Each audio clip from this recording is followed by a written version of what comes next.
Hello aunty, আপনাকে আগে Chrome ব্রাউজারটি খুঁজে ফোনে ট্যাপ করবেন, ক্রোম ব্রাউজারটি খুলবেন।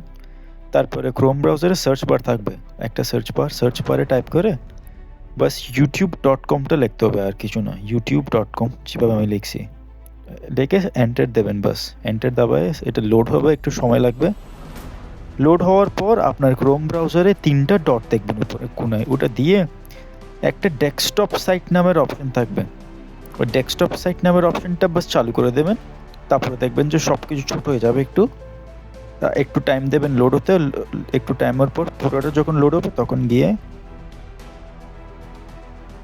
আমাদেরকে ইউটিউব স্টুডিওর অপশনটা পাবো। ওইটা সাইডে 3টা লাইনওয়ালা অপশন দেখছেন, ওটা চাপ দেওয়ার পর নিচে এসে একটা ইউটিউব স্টুডিও অপশন আছে, ইউটিউব স্টুডিও, সেটা ক্লিক করবেন। সেটা ক্লিক করার পর আবার একটু সময় নেবে লোড হতে। উপরে এখানে আপনি দেখতে পাচ্ছেন লেখা আছে studio.youtube.com। স্টুডিও নামের লেখা থাকবে ইউটিউবের লোগো দিয়ে। একদম কোনায় আপনার সেটিংয়ের একটা আইকন দেখবেন, ওটা ক্লিক করার পর একটা সেটিং লোড হবে। এখানে আপনাকে কমিউনিটি মডারেশন নামের একটা অপশন দেখছেন, এটা ক্লিক করবেন। তারপরে ভিতরে আপনাকে ইউজার ম্যানেজমেন্ট নামের একটা অপশন আছে, সেটা ক্লিক করবেন। তারপর নিচে যাবেন, এখানে স্ট্যান্ডার্ড মডারেটরের একটা বক্স দেখবেন, এখানের মধ্যে অনেক নাম দেখবেন। এটা আমার সেকেন্ড অ্যাকাউন্ট, তাই কম নাম।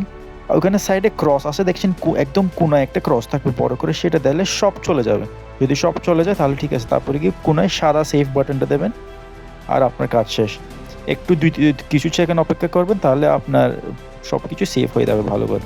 তারপরে শেষ, আপনি আবার সেম জায়গায় গিয়ে চেক করতে পারেন। ঠিক আছে।